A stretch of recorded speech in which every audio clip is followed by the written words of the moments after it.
Just keep in mind as you listen to this episode that behind the scenes, we are respectful of all religions.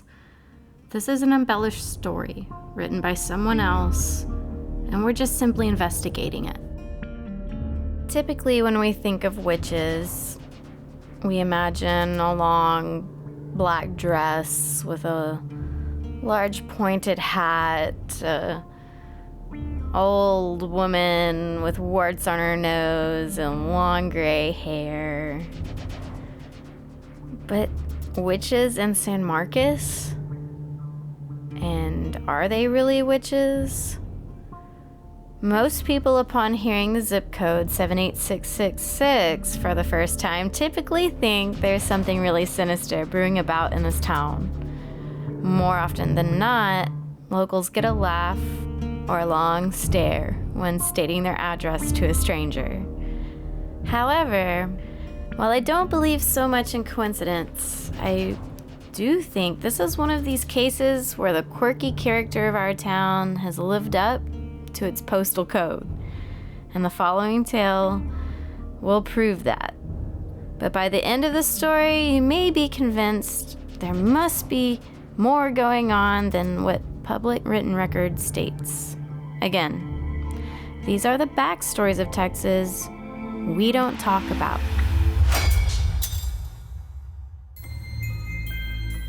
Welcome to COSMRadio, citizens of San Marcos, locals and legends to bring you a little closer home. I'm your host, Lauren Hofmann, and I'm excited to introduce to you our Halloween special, The Legend of the Gery Witches. I'll be your guide in narrating this curious tale about my quest to find truth to this ominous Texas history. So let's wipe the dust off this old, intriguing story. So the characters of this legend, it can get kind of confusing, so it's pretty important that you take a mental note on who we're talking about here, but the legend involves a man named Roland Gery, as well as his daughter Genevieve and her child Isabel, who's believed to have been fathered out of wedlock. Roland's wife is not mentioned. The dates surrounding this story are anywhere from 1688 to 1773. So the stories you'll hear tonight come from a website known as the San Marcos Witch Society. The site has information not only about the Gery family, but it also has a page dedicated to local ghost stories here in San Marcos. This Halloween, COSM will be telling you the first half of this story, which is mainly my personal quest in trying to find the mystery author of the Gery tale. In addition, we'll record personal accounts related to one of the mystery author's local ghost stories. Our witnesses include psychic channeler Kasey Fraser, local photographer Christopher Paul Cordoza, a musician friend George Wilson, and there may be more from our community who'll come forward to speak with us before we're done editing this episode, so who knows? We also have creative writer Bob Holder, who helped us with historical research for this story. And last, to add some reflection to this case, COSM breaks down parts of the story with local tattoo artist Brandon Lantz-Smith. So how this author got their information, it's still a wonder, considering the considerable amount of research I've had to do in validating this story. However, keep in mind, in order to crack a lead in this case, we are looking at historical accounts that outdate us by about 3.5 centuries. But due to psychics and mediumship, we've been able to at least shine some light on either a true tale or an embellished story, or maybe a little of both. So I literally have been working on this story since May. I mean, really, piece by piece, I've been putting the legend together. So open up your ears and learn a little bit about who Roland, Genevieve, and Isabel were. Keep in mind, some names and locations have been slightly changed for privacy. And to narrate the Gery story, I introduce to you Virginia Worley.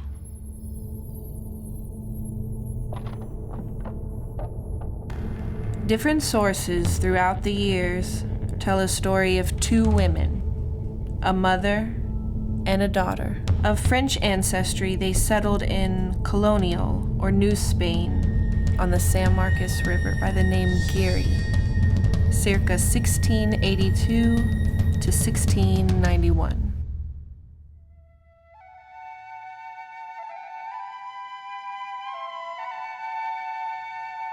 According to several accounts, the mother's name was Genevieve Gery and is thought to be the daughter of Roland J. Gery. Roland was an explorer and settler of New France and had sailed with René Robert Cavalier, Sieur de la Salle, helping him to establish the coastal fort of St. Louis as a trading post between New France and New Spain. Unfortunately, Fort St. Louis would suffer a similar fate as that of the lost colony of North Carolina. Spanish explorer Alonso de Leon discovered Roland and Genevieve while attempting to locate the fort for the purposes of assessing the French presence, establish trade relations, and discuss any territorial concerns that France and Spain might have had regarding the new territory. Although de Leon considered Roland to be insane and unwilling to speak of Fort St. Louis's disappearance, he would later credit Roland as an invaluable guide. To this day, no one knows what happened to the French outpost, only that Roland and his daughter Genevieve survived.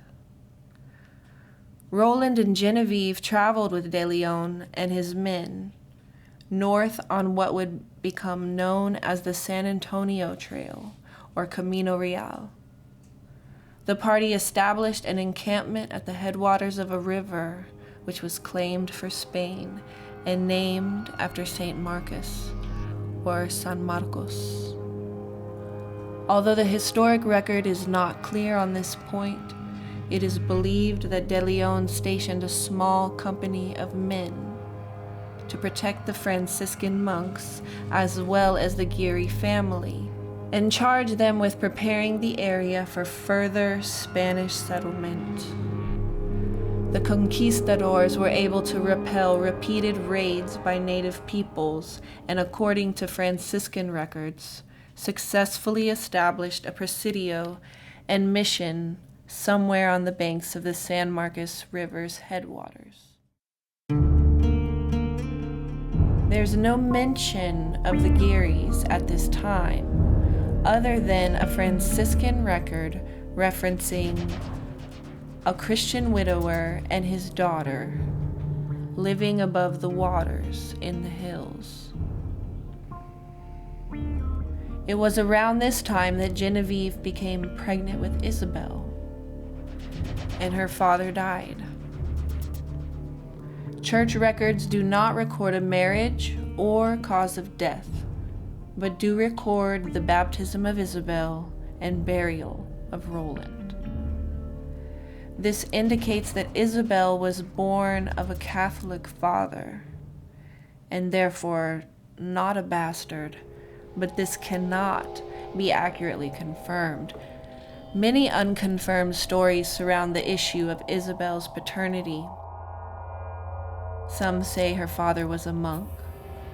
Others claim he was a native man, while still others insist that Genevieve was raped by a group of de Leon's men. More fantastical claims credit Satan as Isabel's father. It's likely that we will never know who Isabel's true father was.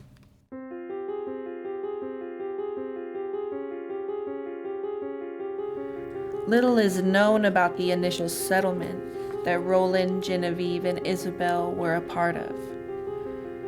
Only one surviving written first-hand account remains.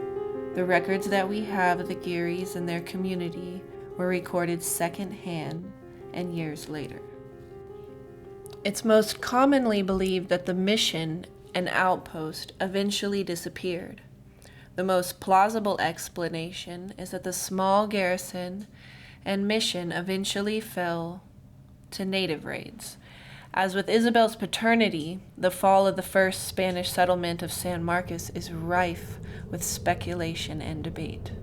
The official historical view is a matter of some disagreement. The general consensus is that De Leon never left a party at the river, or that, if he did, they soon perished at the hands of native tribes. There is also a dispute regarding the Gery's historical veracity. Some scholars believe them to be entirely fictional, or an amalgam of several historical women throughout San Marcos's history. The problem with the amalgam theory is that it tends to ignore or trivialize the church's written account of the Gery's auto da fe. It is highly unlikely that the church would record by name a fictitious account. The matter of possible Satan worship would have been considered a vital matter during the Inquisition, when accusations of witchcraft and other heresies were considered with the utmost seriousness, and conviction by church authorities. The Catholic Church would not have wasted resources on a matter that they did not consider to be of the utmost importance. This is underscored by the fact that the church deemed it necessary to send inquisitors to San Marcos during a time when the church's resources were spread thin throughout New Spain. And the very trip was life-threatening. Franciscan friar Juan Felipe Xavier de Ortiz is credited with documenting the execution of the Gerys for their sins and subsequent crimes of blasphemy, heresy, witchcraft, and consorting with the devil. The secular charges leveled against the Gerys were murder and slandering the Spanish crown. According to de Ortiz's account, the Gerys were escorted from their trial to the place of execution and placed on exhibition for the faithful, so that they, the people, may see the fate which awaits the wicked, Holy Mother Church's power, the justice of the honorable secular authorities of His Majesty the King of Spain, and God's never-ending mercy, love, and forgiveness. De Ortiz describes the women's gowns, wearing the robes of the auto da fe, which bore the symbols of their sins and subsequent crimes against God. De Ortiz states that the women's composure was only broken once, when Genevieve softly and mournfully apologized to her daughter. All those who witnessed the proceedings interpreted this as a further admission of guilt. Apparently, the Gerys were unrepentant, claiming their innocence to the very end. Their pleas of innocence fell upon deaf ears. They were stripped naked and burned while hanged. Their charred, broken remains were not interred on holy ground, and in all likelihood they were buried in an unmarked grave. Local lore maintains that their burial place is located somewhere around the old Hayes County Jail and Eddie Durham Museum. Others claim that the Gery's resting place is located near Durham Park due to the many claimed sightings of the Gery ghosts over the years.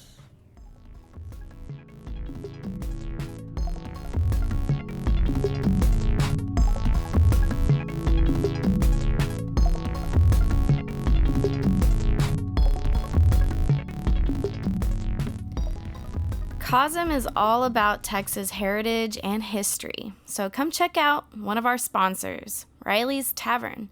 It's one of the oldest bars in Central Texas with the very first liquor license after Prohibition. It's located about 2 miles from the York Creek exit off of I-35.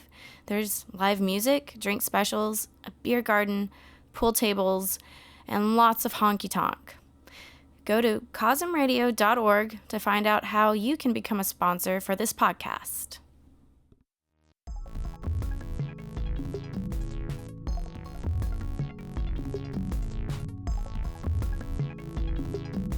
You're listening to Henry Hodgkinson, one of our local musicians from San Marcos. Thanks for tuning in to COSM Radio. So I was joking when I said this was a witch hunt, but that's kind of what it's become. Yeah, so basically what happened was I was getting acupuncture with Tiffany Chu, and she's really into this stuff. So I told her, I'm thinking about starting a podcast and about locals and legends, and I'm trying to find some history on San Marcos. And so while my needles are just sticking in there, she's like doing some research, and she's like, dude, did you know San Marcos has a witches society? And I'm like, what? I've never heard of that. I've never heard of it either. I'm like, I've lived here my whole life and I've never heard this. How come I don't know about it? You know, I had all these questions. I had no idea what kind of rabbit hole this is going to take me down. Anyways, I looked at the website. I read about this incredible historical account of a possible witches trial that had taken place right here in San Marcos back in the 1680s. I mean, I've lived in this town my whole life and I haven't heard this story. I never was a trained historian. Why couldn't I just have interviewed the person who wrote this website? There's no reason for me to do this. But that was going back to the story, like I read this account on this website and I was like, this is such an amazing story. I can't imagine that anybody would just be pulling this out of their rear. And saying, as I had read this legend, I was really eager to schedule an interview with the author of this website and hopes to illustrate the story for our listeners. I figured it'll be easy. I'll just email them, meet up, pick their brain, edit an episode, and that would be it. Nope. Wrong. Totally wrong. I go to find contact information on the site, and there really isn't anything except a contact page where you fill in your information for them to get back to you. So I fill it all out, I press the send button, and bam, I waited. And waited for days. I'm still waiting. There's no social media profile of theirs, nothing. Just no luck. So I went to the public library to see what I could find. And the librarians directed me to the Tula Townsend Wyatt collection, where they catalog different historical events in these large file cabinets, and they'll collect newspaper articles or important historical documents. It's actually really neat to look through, and it's easy to get distracted. I looked and looked for anything remotely related to folklore containing witches in Central Texas, but I didn't find anything related to the Gery's case. Needless to say, I left the library that day pretty bummed. So I I was really excited. I was like, yes, I want to know who you can't you find are. out who owns a domain, though? Like, we did. I went and searched. Yeah, I did that, and I hit another brick wall. Really? The problem is that it's a Weebly page. What is a Weebly? So Weebly is a website. It's like, do you remember It sounds like some ancient internet I know. It was, no, but it's, so the modern GeoCities or Angel Fire is now Weebly or Wix or just get a free web page. And so Weebly, free web page, and they'll take part of the domain and kind of split it with theirs. So it's not really the San Marcos Witch Society.com. It's like the San Marcos Witch Society.weebly.com. Yeah. Anyway, so when you're looking for the author of a website or whatever, a creator, you're not going to be able to find the name of that person if you find it under that.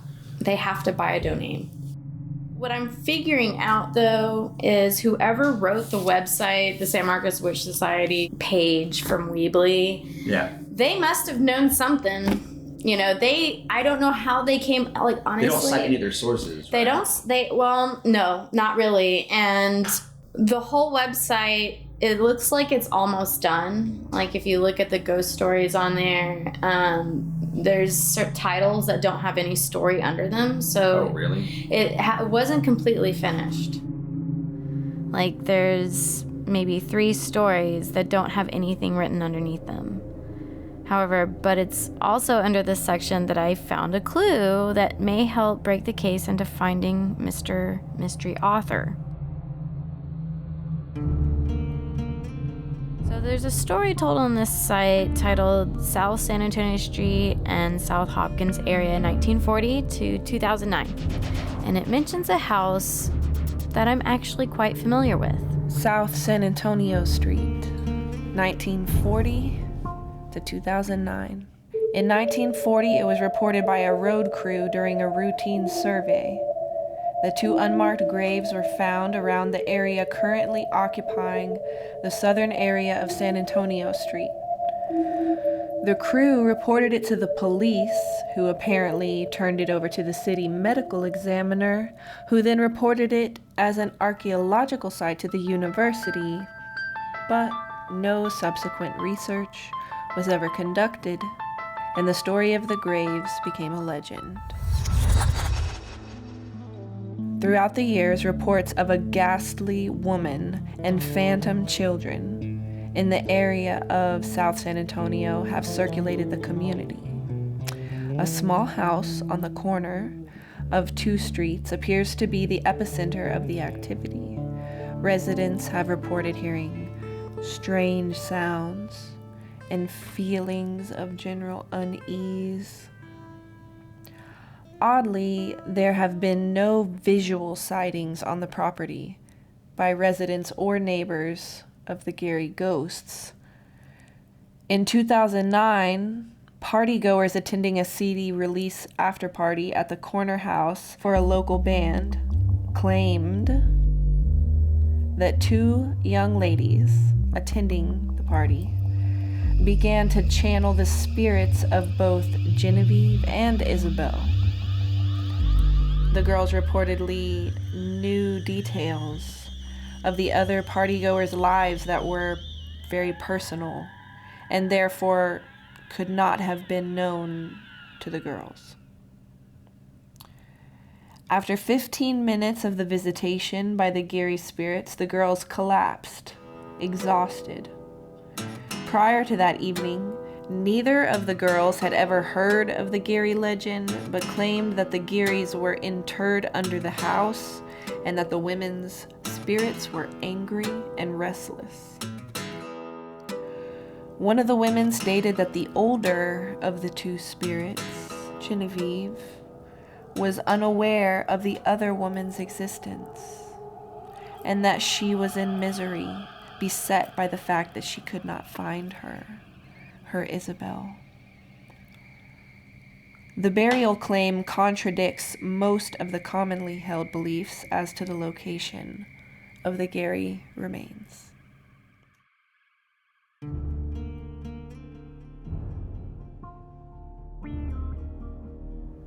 Considering this short tale takes place in 2009, I asked myself if there was anyone I knew living in this house during that year. And then it dawned on me. So I did remember a friend of mine, George Wilson, who lived in the house at that very time, and that opened up a whole other avenue for me to work with. Hey, how's it going? Hello, how are you? I can't figure out how to get this thing to work. So she does know her stuff. There's like, she's a specialist. She has like a niche of a witch. Just so you know, George is talking about someone named Kasey Fraser, a practicing medium who we actually get to interview later in this episode. But for this part of the story, we are referring to Kasey as Mary Sue.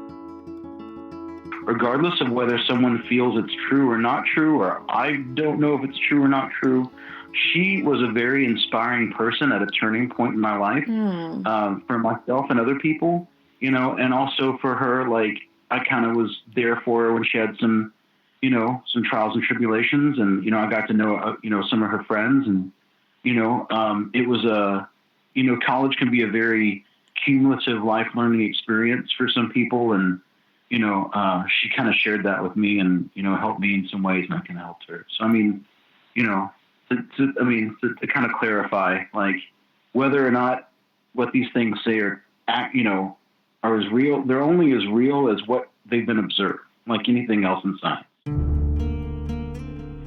Including her, there was only 4 people in the room.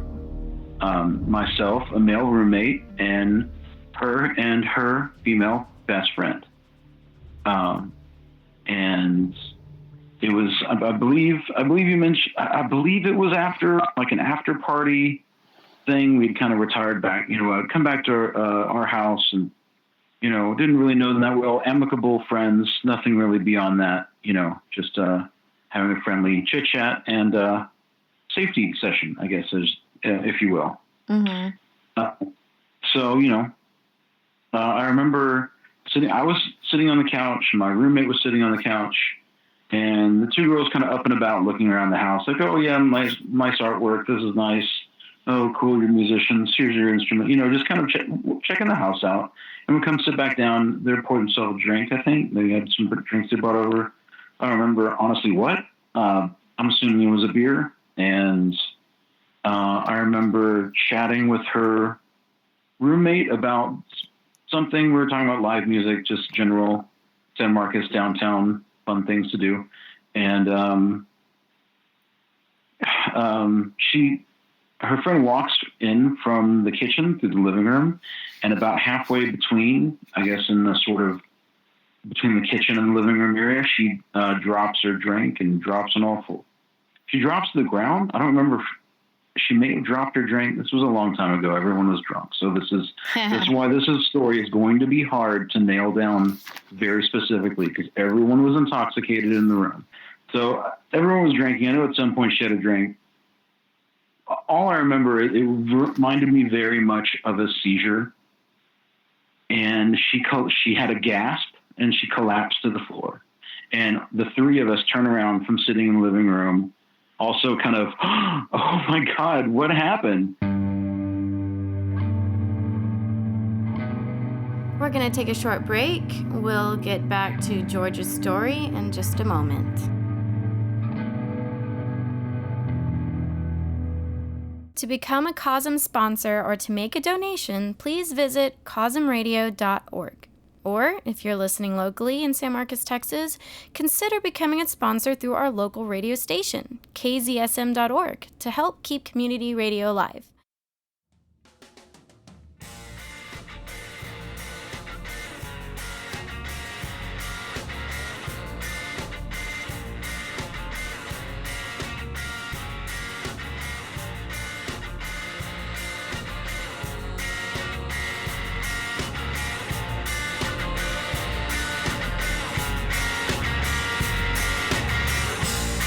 It's a funny way to be.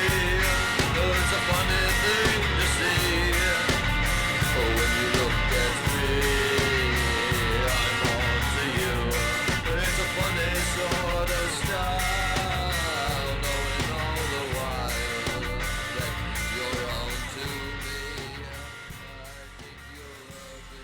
You're listening to KZSMLP 104.1 FM.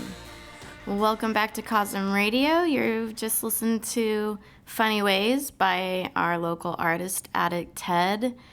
And now we'll continue the story with George Wilson.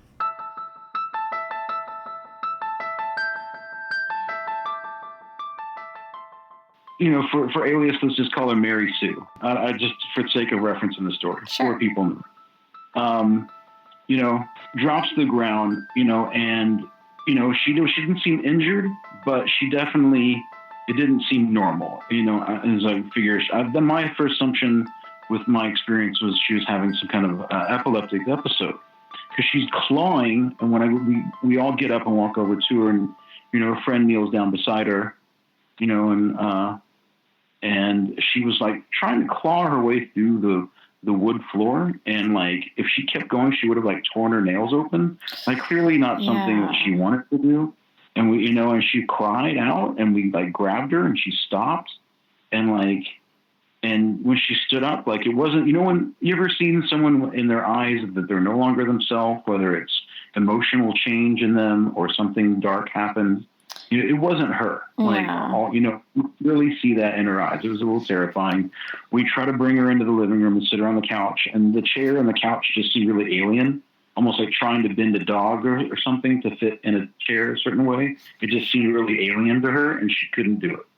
And so she went down on the floor and like sat like Indian style and was ranting at us in a language none of us could identify. And that was the part that made us all like, it went from like seizure-like episode to crying on the floor to, hey, Mary Sue, let's take a seat and chill out. Are you okay? Do you need help? Are you hurt? And talking in this other language all in a matter of about 15, 20 seconds, It's all happening very quickly. And she's just rattling off, da-da-da-da-da-da-da-da, not like the Christian, sort of speaking in tongues where it's kind of a blah, blah, blah, blah. I mean, like, it sounded like a Native American dialect, but not anything, of course, anyone in the room could pinpoint. After a while, we were like, I think she got up and was like looking around the room and was like, and her friend was just right beside her the whole time. Like, what's going on? Are you okay? Like, this is not normal, da da da da da. And then she collapsed again, but it took a while to wake her up. She was like unconscious. And once she was conscious, she was crying and didn't understand why she was laying on the floor. And, we brought her back in sort of the living room area, sat her on the couch. She had a glass of water. It took her, some time, 5 to 10, 20 minutes, I don't remember, to calm down and to explain what happened, because we didn't understand. So she explained that there was a Native American, maybe some indigenous person spirit, maybe Curandera would be a similar term, some shamanic entity, person, restless spirit, if you will, that was looking for something, supposedly under the house, or at least buried somewhere, and it was very unsettling, and, it didn't really pursue anything after that.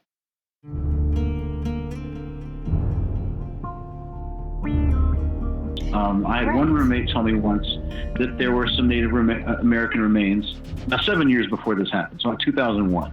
He told me there were Native American remains buried all through that area of the neighborhood, through that entire intersection, because there was a tribe there. They got slaughtered by whatever, cavalry soldiers, white men coming through. Really? Where did you hear that? From one of my first roommates there. He was a philosophy major. Another guy there was an anthropology major, and there was a bid, probably, around the time when the first story on the website, 1940, when they originally were street there. Seems like there's a lot of archaeological discoveries here that don't really get talked about a lot, period. It's really sad. And, that has to do with a lot of different things. The value of real estate, what they're doing with the land, if they're going to, you know what I mean? Whether not turning over a piece of pottery is worth selling a plot of land to the government and having them dig it all up and look for other pieces of pottery. That was also part of the thing I was told, is that, I was told that there was all kinds of remains in the area, but it wasn't fiscally, financially worth the university's expenditures to buy up the land purely for excavation purposes and then put some kind of branch. You know what, though? That far out. Right. And so that stayed at the residential value of that area. San Antonio Street is a high residential value, even for like a decrepit, broken down house across the street from me. Because looking through the website and this entire litany of 200 years of hauntings, it's not isolated to any one house. It's that entire neighborhood. So George suggested I get in touch with Kasey Fraser, the girl he mentions in the story that involuntarily channeled these Gery spirits. Could you contact her? I went on to Facebook, and I saw that she's living in LA, has like 3,000 friends. I was like, whatever, I'll just add her, see what happens. Yeah. Kasey, right? Yeah, okay. Kasey. She accepts my friendship, so then I'm like, okay, now I'm in. This is her specialty. Like, she might be dramatic, but she's really into like mediumship. So I didn't talk to her at first. It was more just texting and messaging back and forth. Of course, the first thing I asked her was, who could be the author of this website? So, remind me again, you do not know who the author is of this story, right? No. Yeah, that's Kasey. So wait, you mean to tell me we still have no clue who this mystery author is? It's driving me crazy. And then here's the thing. When I messaged her, she said, I'm actually going to Texas to visit family in Denton, I think it was. Okay. And she's like, but I'm going to go to Houston, so I could totally swing by San Marcos. When is that going down? Hell yeah. It already happened. Oh. It already happened. Yeah. I've been working on the story since May. That's great, man. I'm allowed to do work, it seems. I know. I don't know. It's just kind of crazy. I'm like, man, like, I really just want to talk to the author. I didn't want to have to do all of this. Like, this is fun. Don't get me wrong. I'm really enjoying it. But straight to the horse's mouth. But and the coincidence that there actually was a Frenchman named Gery who was just as weird as the guy in the story. I don't know. Okay, real quick, just so you know, Roland Gery was a real person.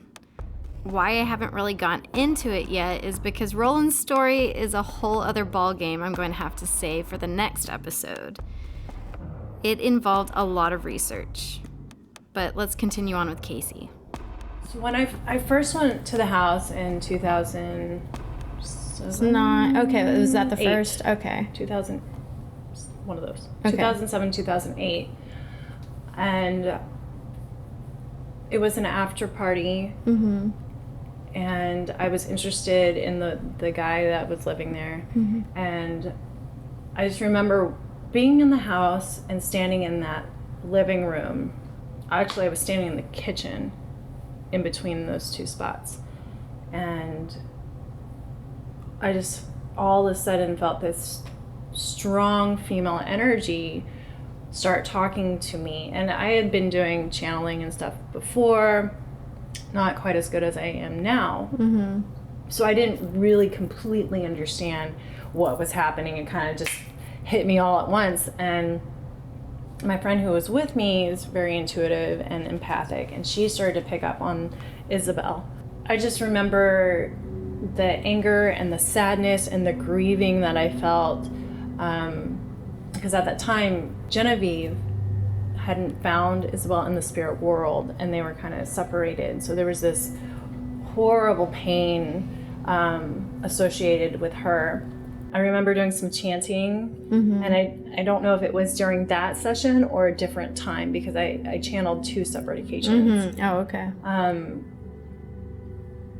And I just remember wanting to go into the floor, because I felt like their bodies were under there, or something was under there, and I wanted to get at it. And then I just collapsed, Mm-hmm. and the energies left me, and I barely remember that incident until it was brought to my attention through you, Mm-hmm. A couple months ago. Yeah. Through that article. Okay. When I first met Kasey, I met her at Tantra. It was the first time I got to talk to her, actually hear her voice. Yeah. And right away I kind of noticed just how sensitive she is. And I realized, you could look at this two ways. You could look at it like she is a really good actress, or she is really sensitive and is able to act really well. Or maybe, it's kind of like, well, a really sensitive person might have their other foot in that door. They might really be good at acting, but they might also really be in tune. Well, I will say Kasey's very eccentric. She is your prototype of, psychic lady, but very, very sweet and incredibly nice. And if it was all for show, she's a really good actress, all right? Like, if it really was all for show. While Kasey was here, we met with her to do a cleansing and a reading of the South San Antonio Street House. I had so many questions regarding the Gery family. Apparently, she was able to make a connection with them, and this is what she had to say. Well, what was shown to me in our session was that they were already outsiders when they came, Roland and Genevieve, and they were outsiders in the community, not well liked. Roland particularly felt like he had no say in what was happening in the community, though he was told something else when he first arrived or was coming over. They showed me isolation, a little shack, and we feel like he passed during that winter. So February, you're thinking? February. Okay. Right around there.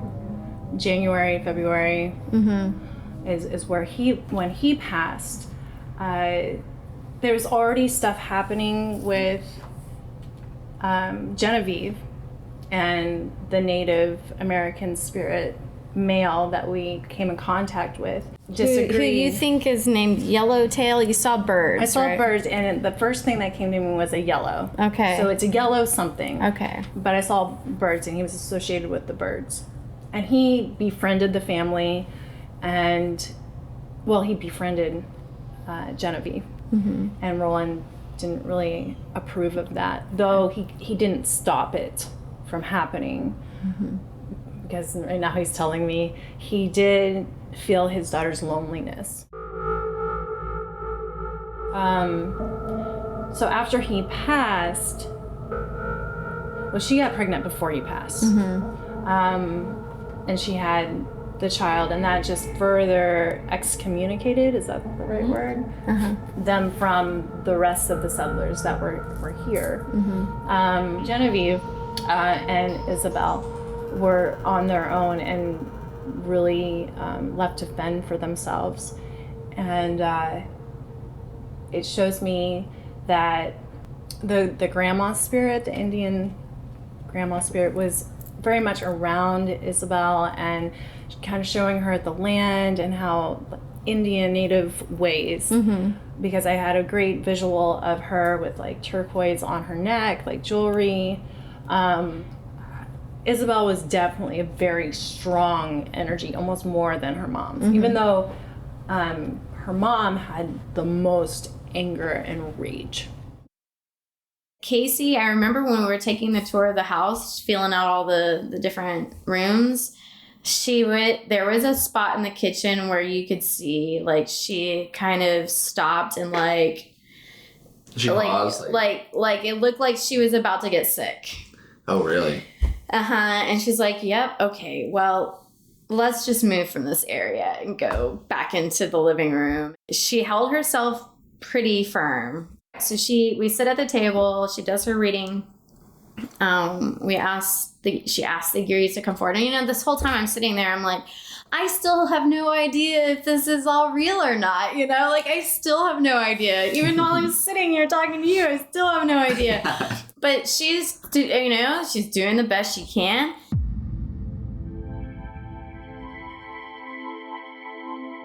I can't really see when they were accused and what that looked like, what they immediately brought me to was their deaths, which was the most horrific part of that life and needed the most healing.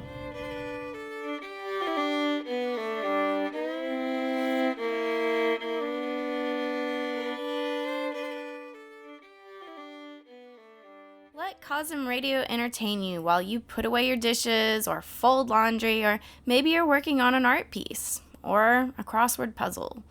Please consider becoming a COSM sponsor or make a donation. Visit COSMRadio.org, or if you're tuning into San Marcos, Texas Community Radio, KZSMLP 104.1 FM, you can make a donation or become an underwriter of COSM Radio at KZSM.org.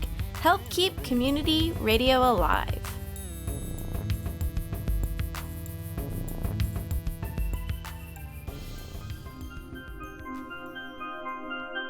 So what happened was the men of power, they came and got them from their house. I didn't see that before. It looks like it's early morning. They were taken from the house. Well, their clothes are taken off. They were raped, and then they put on different clothes to symbolize like traitors or whatever. It said that in the article or the essay on that website that they were dressed in kind of like white. I believe it was like a white gown of like prosecuting gown of sorts. Yeah. I was seeing black, but I could maybe be it wrong. could be. I don't know. It could be black, symbolizing death. Okay. Very much spirit talks to me in symbols. Okay. So it could be It white, could be black, yeah. It could be. So I see them being dressed in those things, and there was a trial, and the mom just knew that they weren't going to get out of this. It looks like to me that they were tied on like 2 horses and drug. Do you know from maybe the location? Are you sensing it's from like the headwaters area, like that they drugged them all the way from there to here, or where was that location? I don't know if you can tap into that. It feels like they're showing me near the river, kind of where the theater building is. Okay. What I see mainly is the dirt and the road. I don't see water on either side of me. Okay. So it was like they were drugged to the center of town. Okay. Or if there was a town. But it looks like they're being drugged towards the center of wherever it was. Okay. And that is where they were burned alive and then hung for display. Okay, so we've added more details to the end of the Gery's lives with Kasey. Roland was sick, died while Genevieve was pregnant, and not long after she gave birth to Isabel. Several years later, Genevieve and Isabel were captured and burned for heretics. So the online story mentions possible burial sites around the city. However, the South San Antonio Street story, or Kasey and George's story, contradicts most of the commonly held beliefs as to the exact location of the Gery's remains. They're associating the event that happened in this house with 2 unmarked graves that were found underneath this house before the house was even built. There's a record of that? I can't find the record. That's what I was needing your help on. They mentioned the bodies might be by the jail. No, it totally, that's right. In that story, it totally contradicts the belief that they are buried over by the old prison. There could be older prisons, right? Maybe yeah, like before 1870 something. I can't remember when that jail was built on Fredericksburg Street, but San Marcos used to be located in a completely different area of town. I mean, before they built the courthouse, it used to be over on the Blanco, like over by Walmart. Yeah. people were talking about, oh, well, they were buried over by the jail, but then this other guy comes forward. He's like, that can't possibly be if this is in a time period before 1800s. Yeah. You know, that they would have been in a different area of town, maybe. Or you could like find old maps of San Marcos, you know. Not to that extent. In fact, that part of San Marcos was moved. When you cross the river, when you cross the Blanco, it was over there, the old town. And have you seen those old, like, just, I don't know if they're old like farmhouses or buildings, like... One of the oldest houses in the oldest house in San Marcos is over there. Really? Mm-hmm. That's cool. And it's still standing. But I think I don't know if it's like a condemned building, but it's old. Really, really old. Derek Lee made a good point. In one of the episodes I did about geography and humans' relationship with nature, he talked about how, you know, you look at roads, that humans have been taking the same pathways for so long. When you think about people being prosecuted in San Marcos, or you think about, I mean, at least we're so big now, we don't even use that little prison anymore. But maybe a long time ago, that was like the grounds for prosecuting people. You know, maybe the Native Americans were doing it there.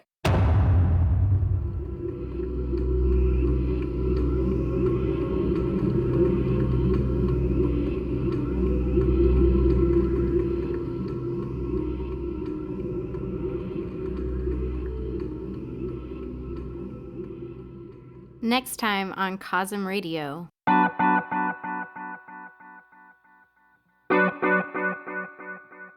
Anyway, so, do you know a guy named Jonathan Hobrat? He used to do poetry night, like at Wake the Dead and at Tantra. He's funny. Like, he used to be an avid coffee pot goer or whatever. Anyway, he's really into genealogy and ancestry. And he also worked for Huffington Post for a little while. Cool. So I was like, okay, maybe I'll get this guy to do some research. So I was also at a dead end with Kasey and knowing who this author was. So I had Jonathan, I gave him the name Roland Gery. I said, can you please do some research on this name for me? Because I'm running out of, leads for this story. And I can't find him anywhere in just a regular Google search. And so he comes back with 2 articles. And he's like, I don't know if this is the same person or not, but it sounds like it could be. And so he gave me the name Jean Gery with a Jarry instead of a Gery. And so it opened up another door, and I read the summary about him in these articles, and I mean it was like the exact same person in the article on the website. I'm like, well, that's it. It has to be this person. So I started researching this guy. I mean, and then eventually I did find that he had the last name spelled exactly like. Really? Yes. Nailed it. Yeah, totally nailed it. In fact, this is from that wilderness manhunt, and it talks to like Gery right here. This guy. Yeah. Okay. Same guy. Has to be. Has to be. There you go, San Marcos. I hope everyone has a safe trick-or-treatings this Halloween. Bring your notes for next time as we time travel back to 1688 to assist De Leon and Mazinet in finding a French presence north of the Rio Grande River, only to find Jean Gery, painted like an Indian, with hundreds of bows and arrows pointing right at them. COSM would like to thank all the people who helped out with this episode.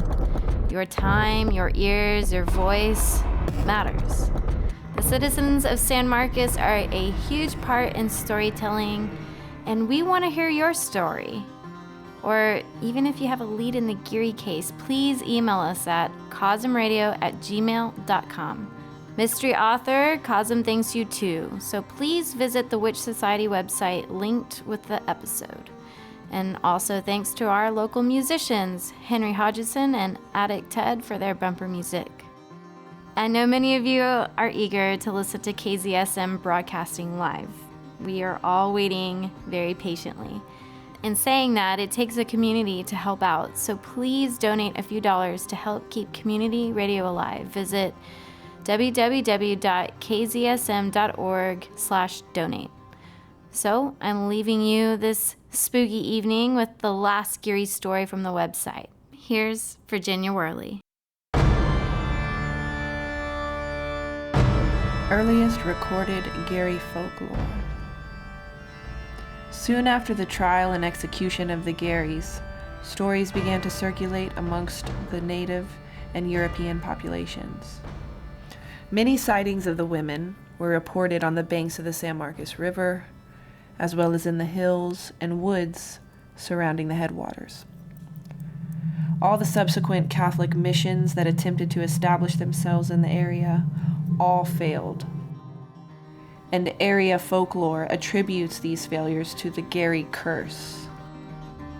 The curse is said to be leveled against all those of Spanish ancestry and Catholic faith who attempted to settle the San Marcos area. It is interesting to note that the Spanish never established a successful permanent settlement in San Marcos. The first truly successful settlement by non-native peoples were of German, Czech, English, and Scot-Irish descent, primarily of Protestant faiths. Most sightings are from second-hand accounts of native peoples, as documented by the clergy of the subsequent Catholic missions and Spanish settlers. It is not until the founding of Villa de San Marcos de Neve that we begin to see claims of direct contact with the Gery witches by Spanish Europeans. Native legend tells of the spirit of a wailing woman who wanders in the woods, lost, searching for her daughter and never finding her. The spirit is believed to be Genevieve, and she's accredited with the dubious crime of abducting and killing children to assuage the loss of her daughter. Another native legend describes a woman who, during certain times of the year, can be seen kneeling by the San Marcos River weeping. It is said that she is the spirit of Isabel, and that she cries for her mother and all lost children. Isabel is seen as a vengeance spirit. It is claimed that if a parent who has lost a child to murder or by the hand of another summons her on the eve of the day of her appearance by the river, that she will exact revenge upon the guilty party. It's further claimed that Genevieve is kept from Isabel because of her acts of murderous revenge upon the local children. Isabel is sworn to avenge children's deaths, and her mother abducts and murders children. This dynamic is said to be the sole contributing factor that keeps the Gery women from moving on to the spirit world or afterlife. There is a theory that states that if Genevieve were to stop abducting and killing local children, that she would be reunited with her daughter Isabel.